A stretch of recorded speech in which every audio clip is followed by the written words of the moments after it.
Wait, just a second. When you came up the last time, you told me you were cramping up. Is the same now? Yeah, I'm cramping up right now, so that's why. Yeah, well, I'm fine though. I'm going to work with my coach and everything. Listen, from 44.89 at the stadium with your finger over your lips to 44.04, are you ready to run 43 again? I was ready to run 43 in Jamaica, but now is the time for the doubters and the haters. You look like you're ready to turn it on. I'm going for that medal tomorrow. You're going for the medal tomorrow? Tomorrow, definitely I'm going to win. Look in my eyes. What are you going to be doing with the foot tonight? I'm just going to do some work on it. Just going to do some work on some stuff on it. Rusheen, congrats on getting in and congrats on running that very, very quick time. Thank you. Welcome. You're good. What I think if Rusheen McDonald is able to pull off a medal after how y'all cloned him here in 2025. Hey trackies, welcome back to another video. Let's get into Tokyo Drift and what went down on day 4 and the amazingness that our Jamaicans brought.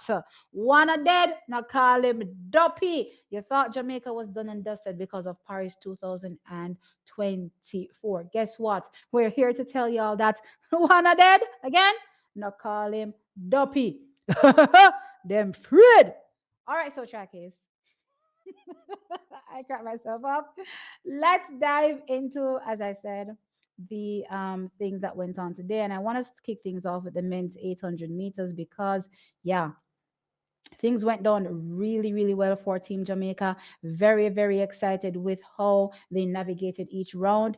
And the men in the 800 meters did what was absolutely required. Now, going in, of course, my fear from many athletes that are not used to competing at this level is whether or not they will be able to navigate, the heat and not try to do too much, be too exuberant and try to front run. And guess what? Our Jamaicans ran like seasoned professionals. So our first Jamaican came up in heat 4, where we had Tyrese Taylor finish third and qualify automatically in the 800 meters. Now, trackies, if y'all know how the 800 meters is going crazy this year, a bunch of men running, 1 minute 41, you know what I mean? You would understand how ridiculous it is for a Tyrese Taylor to come into an event like this and be able to qualify automatically. But as I said, he was showing a level of experience that I didn't expect to see at this stage, meaning the World Championships. He's never been there before, but he acted as though he was there before. Loved it, Tracky. So, pretty much always making sure he wasn't touching distance of the leading pack. Well, he was always in the leading pack, right? But the leaders of the race, knowing that, hey, by the time we get into that final, 50 and everybody's ready to go, I will have something left. And that is what he did, Trackies. And he was able to, as I said, finish third in the race. Loved it. 1 minute 45.13 seconds. He's our national record holder. He makes it to the semifinals of the men's 800 meters. What else we can do but be happy and be excited? Now, we also had the former national record holder. This national record was taken from him this year, actually, but he actually broke the national record before it was taken from him this year, too. And that is Navaski Anderson, right? He came up in heat 6 and he qualified also, finishing third. Doing the same thing we saw from a Tyrese Taylor track is in terms of how they approached qualification. And this is something I've talked about time and time again with our athletes. Don't try to front run at this level. These athletes we're talking about, the Africans, right, and the Europeans, the Americans even have been at this level competing, for years upon years, and they have the experience. Don't try to lead them because you're going to end up burnt out in the race and you won't have anything, at the end, while they will, surpass you, surmount you, you would say, in that final home stretch. And they did just that, Trackies. I love the level of experience that they've been displaying here. Clearly, you know what? They had their race plan and it worked. And I'm really, really happy. And they will be competing in the semifinal for the men's 800 meters. I just want us to be aware, be cognizant of the fact that, yes, they have qualified, to the semifinal, but still it's one round at a time. It will be challenging for them to even progress past the semifinal. But again, one of them not call him Duppy, so let's hope and pray that they'll be able to run their best race. They're clearly in the best shape of their life. Both of them running personal best this season. One holds a national record, as I said, one a personal best. So let's see what they'll be able to do in the semifinal and if they'll be able to navigate past that round. But as far as I'm concerned, these men have done great so far at the championships. Now, moving over from what happened in the men's 800 meters. I want to know, switch focuses a bit and go into the 400 meters, the quarter mile. Let's go there. And I want to start actually with the women's 400 meters because we had, women, running well to qualify into the semifinal, right? Now, what will happen in the semifinal? Will they be able to navigate past that and get into the actual final? Well, guess what track is?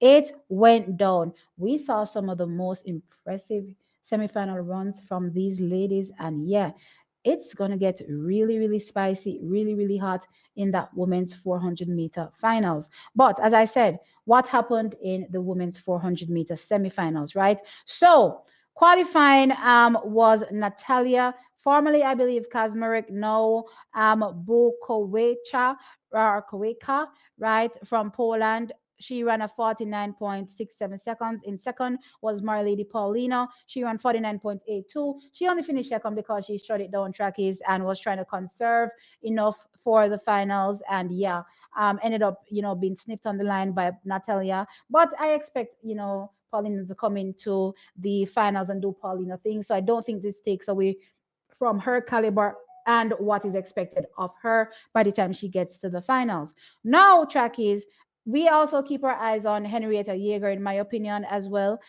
based on what we saw. But anyway, trackies, moving on over to Heat 2, where my favorite for the women's 400 meters, Salwa Idnasa, still the favorite, even after watching the semis, right? Ended up running 49.47, qualifying very, very easy, looking very, very supreme, right? And I loved her qualification because guess what? Usually, Salwa will give you blinders, right? And it looks as though this season she's taken her losses on the chin and she said, all right, here what? I'm going to make sure I navigate these rounds using as least amount of energy as possible and go ham in the finals. And that is what I got from her. So I still have her as my favorite. But you had the Cuban Roxanne Gomez coming for a new, was this a season's best or PB? A new season's best running 49.78 seconds. No, going into this race, we had our Stacey Ann Williams. She ran sub 50 for the first time this season. So we were looking to see her potentially, make it through the semifinal, into the final. Unfortunately, it wasn't to be. Actually, a number of athletes didn't make it in. Isabella Whitaker didn't make it in. Lika Carver didn't make it in. So it was a real burn up, in this particular race. But I also, in hindsight, thinking about how, Stacey navigated her heat compared to the semifinal, I would have probably rather the order in terms of times be reversed, where she did that 50.3 in the heat and then saved that 49 point, that she did in the heat for the semis. Because if she had run that same time in the semifinal, then she would have been able to navigate past this round. But guess what track is? Her body, did something it's never done before, an adjustment for her. Still, I believe she represented well. I'm sure disappointed that she didn't make it to the actual finals, but I still thought, well tried, good effort, and we will be able to see her running in the 4x4 for Jamaica that comes up towards the end of the competition. Now track is jumping on over to Heat 3, where things got very, very interesting. And I don't know if I mentioned in Heat 1, so let me go back a bit. We had Dejanay Oakley represented in Heat 1. She struggled a bit. She ran 51.42 seconds. She's had a really, really long collegiate season. And I want people in this moment to remember those things when they're thinking about athletes that have had really long seasons. The collegiates are one of those athletes that, are running nonstop. And for her to even make it to the World Championships and make it to the semifinals was really strong from her. And I'm just hoping that, whether it be for her in 2026, I'm not sure what her season will look like from a collegiate perspective, but I'm hoping that she may not need to run as much collegiately, because we have seen now in recent years where they're trying to, at least for athletes that have potential, let's say, to make their national team, not have them run so much on the collegiate circuit. So hopefully things may get a bit better for her, so that by the time she gets to our national championships to compete, and hopefully make the team, will be able to represent herself better on the global stage. But again, great effort from Dejanay Oakley. I don't fault her in terms of what happened with her. We understand what is it goes on, or what happens with collegiate athletes at this particular level. Right now, on to semifinal three, where we had Nickisha Price, in this particular race. And track is Sydney McLaughlin Leveroni runs a world lead and a new American record, 48.29 seconds, looking absolutely supreme, looking absolutely scary as well, for the women's 400 meters. Now, in second place was Amber Annin, and she ran 49.38, and Nickisha Price ran 49.46 seconds, a new season's best for both of them. What I will say is that Nickisha Price thought she was in second, which is a blunder from her.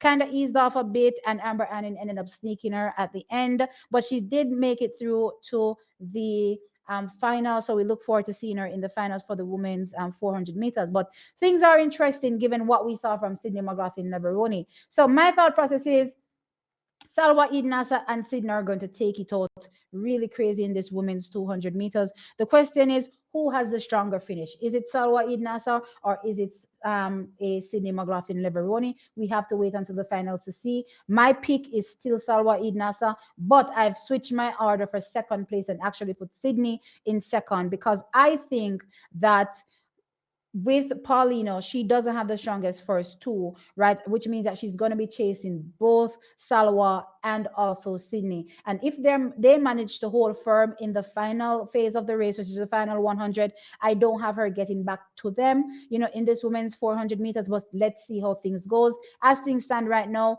I'm switching my order from what I had in my preview, which my preview was Salwa, Paulino, Sydney. No, it is Salwa, Sydney, Paulino. Anyway, as I said, it's going to make things interesting in the finals. I do have Nickisha Price challenging as well, but I'm going to be putting her in fourth place based on what I saw. But who knows? If Paulino ends up being, a super duper weak link, right? Maybe Nickisha Price can sneak her.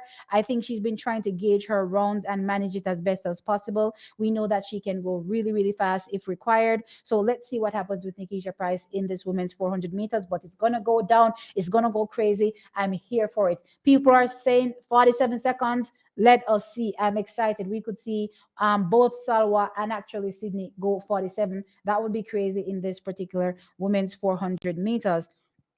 Now, track is, let's dive into the men's equivalent, where Rusheen McDonald silenced a bunch of y'all Jamaicans, the Jamaicans that have been cloning him this season. Oh, he threw away his, qualification at the national championships, not really understanding what goes on with athletes on the back end. And it's not my place to really say, what went on with him there, but I understood, what was going on with him. And guess what, track is, he turned up here in the men's semifinal and did his thing. But before we got to Rusheen McDonald, let's first take heat one of the semifinals, where Nene from South Africa took the win there, 44.20, and Epi from Botswana running 44.51 seconds. Those two athletes automatically qualifying. No other athletes from heat one qualified to the finals, which means that our Jamaican Bovell McPherson, even though clocking another sub 45, that is 44.99 seconds, did not make it through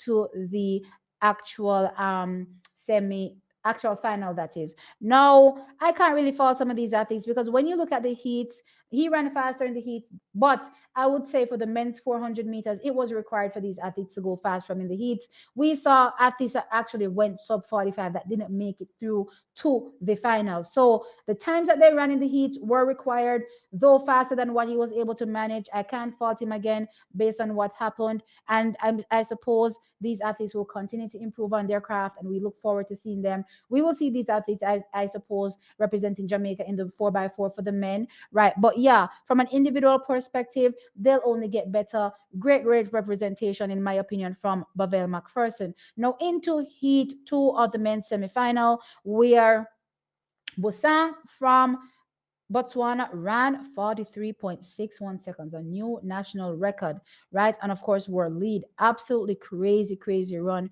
right? But the biggest surprise, right? No, I wasn't counting him out. I knew he would turn up. He was saying he was in great shape. Was Rusheen McDonald, or national record holder. placing second in this race, 44.04 seconds. Now you have to understand him placing second in this race, because in this race was Jerry Richardson, in this race was Ja'Cory Patterson as well, in this race was Pele from South Africa, in this race was Charles Dobson from Great Britain. All these athletes coming into the championships much faster than Rusheen McDonald, but Rusheen McDonald showed up in the semifinal and ran what was required to qualify, and that was 44.04 seconds. Crazy, crazy run. Very, very impressive. Happy for him. I was screaming. I was exuberant. And I'm happy for him to see what he does in the finals for himself and, of course, repping Team Jamaica. Now, I say it was required for him to go fast. Come, you know, also, man, to stay, because in third place was Jerry Richardson, 44.12 seconds, and Ja'Cory Patterson in fourth, 44.19. So, in order to automatically qualify in this race, he had to go that fast. However, given that this was the fastest race, Ja'Cory Patterson and Jerry Richardson also qualified to the finals for the men's 400 meters. Now, in the third and final semifinal, Endori from Botswana qualified running 44.21, and Nakijima from Japan ran 44.53 seconds. So, as I said, the fastest athletes coming from Heat 2, the non-automatic qualifiers also coming from Heat 2. Which track is makes things interesting for the final, because for the first time ever, I believe Botswana has 3 athletes in the final. America only has 1. Right, quite the surprise, but they only have 1. Ja'Cory Patterson, Jamaica has 1 as well. Heading into the race, South Africa has 1 as well. So it's going to be interesting to see how they navigate the finals. But I want to say that, I know how Jamaicans act when athletes, run faster in heats and don't necessarily do as well in the finals. I want you to keep in mind that there are some really, really great athletes that are also in the finals with Rusheen McDonald. So if he doesn't run as well as you may think, or doesn't place as high as you think, take those things into consideration. Keep in mind as well that he had to actually run as fast as he did to make it in, and he did that, which is great. He makes it to the finals. Big, big shout out and congratulations to him. And yeah, we just wait to see what happens in the finals. It's going to be a burn up, and may the best man win. I'm hoping the best for Rusheen McDonald, and he executes a great race here. What a thing if Rusheen McDonald is able to pull off a medal after how y'all cloned him here in 2025. Tunnel vision, Rusheen, focus and come out and execute. I can't wait to see your results in the men's 400-meter finals, right? So that is what happened, from a qualification on the track. In the field, we had 2 athletes, make it into the finals for the women's triple jump, and that is Shanika Ricketts jumping 14.30 meters, and also Akila Smith jumping 14.21 meters. I have to say, though, that I had no idea that Yulimar Rojas, the world record holder, returned. So that kind of widens the field as it relates to who could potentially walk away with a medal. And quite a number of athletes are looking good. Pavia is looking good. As I said, Yulimar Rojas is there. She qualified, looking good as well. Perez Hernandez is there looking good. Thea Lafond is there looking good. Plus, any other athlete could potentially surprise, and our Jamaicans are in there trying to medal. I said in my preview video that this World Championships for the women's triple jump was giving me 2023.